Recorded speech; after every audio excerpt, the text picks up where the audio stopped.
hello, beautiful people.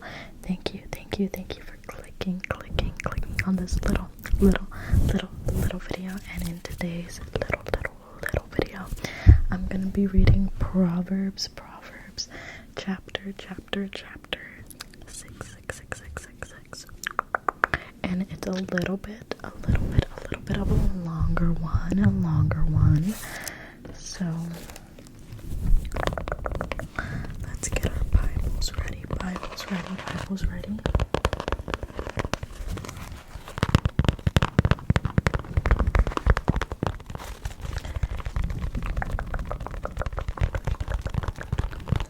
And Jesus, I thank you for bringing me and this beautiful viewer together to read and get to understand your word, and I hope you can use me as a vessel to accurately explain and display your word, and just thank you for this day.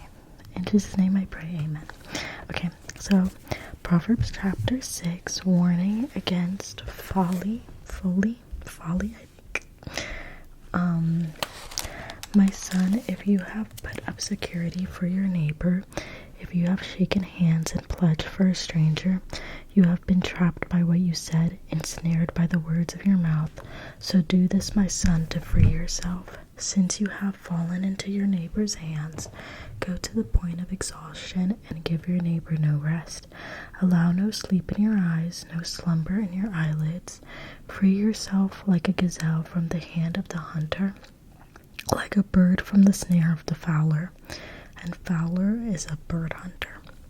Consider its ways and be wise. It has no commander, no overseer or ruler, yet it stores its provisions in summer and gathers its food at harvest. How long will you lie there, you sluggard? When will you get up from your sleep? A little sleep, a little slumber, a little folding of the hands to rest, and poverty will come on you like a thief, and scarcity like an armed man, a troublemaker and a villain, who goes about with a corrupt mouth, who winks maliciously with his eye, signals with his feet, and motions with his fingers, who plots evil with deceit in his ear. He always stirs up conflict, therefore a disaster will overtake him in an instant. He will suddenly be destroyed without remedy. There are 6 things the Lord hates, 7 that are detestable to him: haughty eyes, a lying tongue, hands that shed innocent blood, a heart that devises wicked schemes, feet that are quick to rush into evil, a false witness who pours out lies, and a person who stirs up conflict in the community. So that's like the part 1. Very much metaphors, and I think it's kind of like talking about not being in debt to someone else and like at their will, and that you should only be at Jesus's will. But I'm using the website I've been using lately to be like Christ, and the outline for verses 1 through 5 talks about how Solomon gives several practical warnings to those who want to be wise. He advises his hearers not to guarantee debt to another person.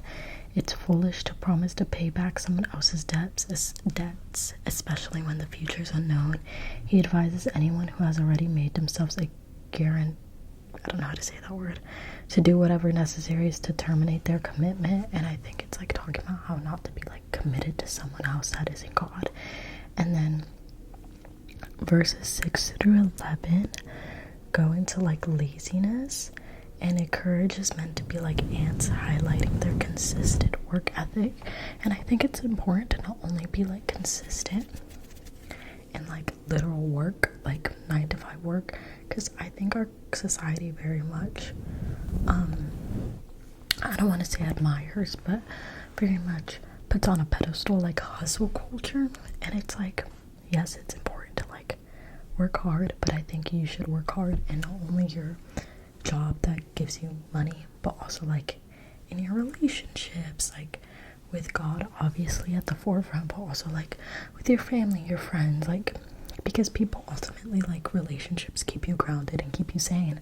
So it's important to have a work ethic like with the people around you and also within yourself, and that you're like, lately I've been like really thinking about, I guess, like passion projects and like doing things because I want to do them and not just like bed rotting and scrolling, and just like working on things within myself, not only to like grow as a human being, but to grow like spiritually, or like my lifestyle. Like I've been trying to like work out more and like post more consistently because that like brings me joy. So I think it's important to like work steadily and responsibly, not only like in your day-to-day job, but in your word and in your relationships, and just like throughout different aspects of your life. Because if you only focus on one thing, then like your life becomes that one thing. And it says, a lazy man is slow to get to work. He piddles and delays and sleeps longer than he should. His sloth will lead him to poverty. So obviously like sloth and laziness can lead to like very negative things. And I don't think necessarily like because I try to like, when I think about the Bible, I try to think of it in like 2025 standards, and how like obviously like all of this can be correlated to something now. Like I don't think necessarily like laziness will lead you into poverty now, like obviously if you don't work, but I think it can lead you into a lot of mental strain of not feeling like fulfilled. So I think it's important to like get into your word and not be lazy through Christ. Verses 12 to 15, Solomon had wisdom to identify the wicked men who lived in the streets of his kingdom. They gave themselves away with their behavior, their winks, their crooked speech, the pattern of their feet, and the movement of their hands. Their perverted hearts were always stirring trouble. Solomon says their fate will be calamity. I don't know how to say that. They will be broken beyond healing. And I think like a lot of people are fake and don't have a good heart, and I think like it gets to a point where you can see through that and just like be genuine human beings, you know. And then verses 16 through 19, there are 6 things the Lord hates, and it talks about all of that. And now I'm gonna read the second part, which is warning against adultery.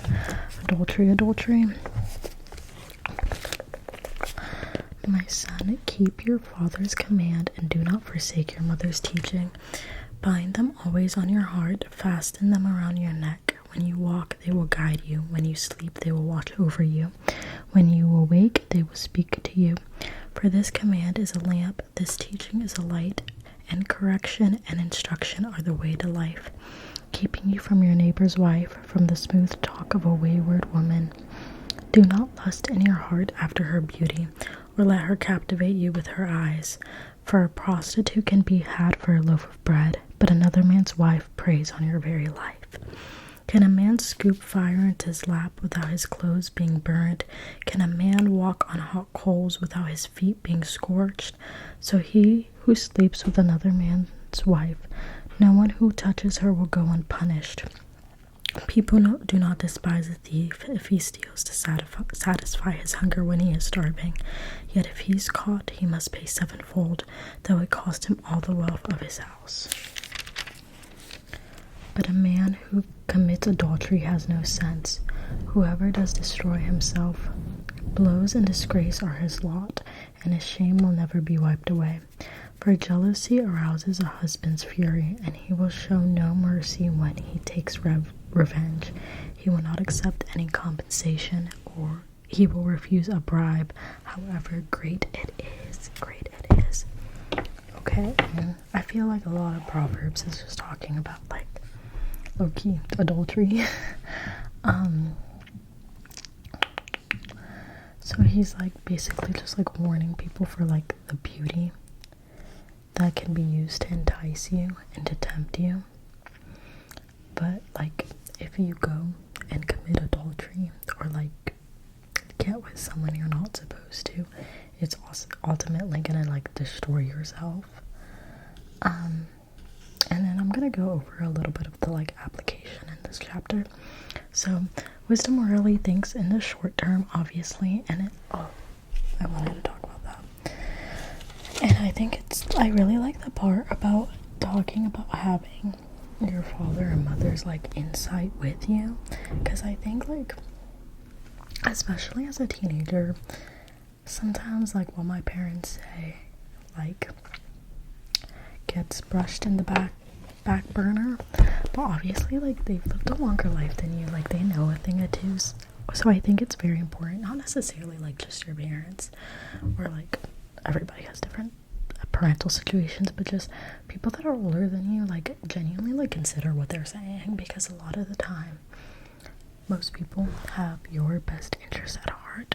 So I think it's important to like seek wisdom from your elders and keep that in the forefront of your mind, because like our brains, maybe not ours but mine, like it's still developing. Like some decisions are hard, and I like to think I'm like smart and like adult and responsible, but in like reality, like I am to an extent. Like I'll give myself some credit, but I'm not like I'm not as wise as my 50-year-old parents, you know what I mean? So I think it's really important just to have their wisdom over you.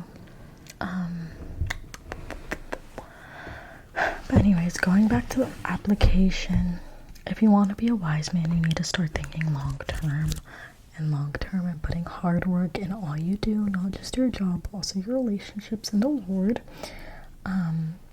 Is particularly true when it comes to our time on earth versus our time in eternity. A wise man will not prioritize the pleasure of earth at the expense of long-term blessings in heaven. And I think that comes with like being wise and getting older, because obviously like when you're younger, everyone seeks short-term gratification, but I think it's more prominent when you're younger, just because obviously like things aren't fully developed. So sometimes you just have to take a step back and consider everything in your life and be like, is this a smart decision? Am I being wise? Would my father literally, and with my father on this earth and with my father in heaven, be approving of this decision? So yeah, that was Proverbs chapter 6. I hope you enjoyed, and this helped you understand and relax a little bit. YouTube is gonna recommend you one of my videos they think you should watch, and I also think you should watch it. You are so beautiful, and I'm so proud of you. I hope you have an amazing rest of your day, okay? Bye.